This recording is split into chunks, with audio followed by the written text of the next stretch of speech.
तर हे दृश्य आपण बघतोय धाराशिवमधल्या धाराशिवमध्ये जनाक्रोश मोर्चाचं आयोजन करण्यात आलेलं आहे। संतोष देशमुख यांच्या मारेकरांना तात्काळ अटक करा आणि कठोरात कठोर शिक्षा करा अशी मागणी आहे। आणि त्याचबरोबर दुसरी दृश्य आपण बघतोय वाशिममध्ये देखील मोर्चाचं आयोजन चाललंय। ते धनगर आरक्षणासाठी कधी लढताना दिसले नाही। कोणाच्या तरी ऑपरेट मोबाईल वरती काहीतरी रिमोट कंट्रोल की ऑपरेट झाल्यासारखं बोलू नका। हा माझा अहिल्याचा वारसा नाही। माझ्या अहिल्या देवीनी 18 पगड जातीला घेऊन राज्य केलेलं आहे।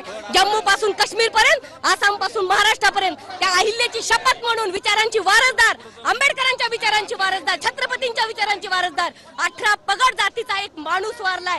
जात म्हणून बघू नका। जातीचं राजकारण जर कोण करत असेल तर आम्ही सहन करणार नाही, हा इशारा आहे माझा।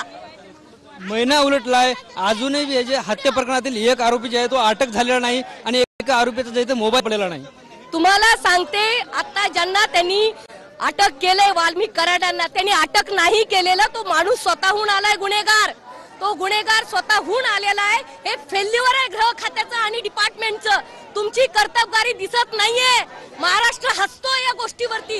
एक गुन्हेगार ज्याच्यावरती ईडीने खरं तर कारवाई करायला पाहिजे, कारण ती जी मिल प्रकरण आहे पवन चक्कीच्या लोकांनी त्यांच्यावर एफआयआर टाकला होता, त्याच्यावर ईडी नाही, खंडीवर ईडी नाही। काय चाललंय? काय कशाचा राजाश्रय, कुणामुळे ह्याची चौकशी झाली पाहिजे। आणि आमच्या या देशमुखच्या मुलीला तिचे अश्रू थांबत नाही, तिला न्याय मिळेपर्यंत आम्ही स्वस्थ बसणार नाही। हा महाराष्ट्र अहिल्या सावित्री जिजाऊ रमाईंचा आहे। त्यामुळे जात जर कोणी जातीवर नेत असेल, खबरदार, चालणार नाही।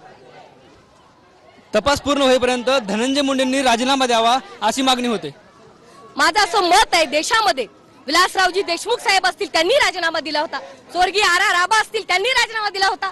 काय हरकत आहे? तुम्ही गुन्हेगार नाही ना, द्या ना राजीनामा, होऊ द्या ना निपक्षपाती चौकशी। दूध का दूध, पाणी का पाणी, होऊ द्या। काय हरकत आहे द्यायला राजीनामा?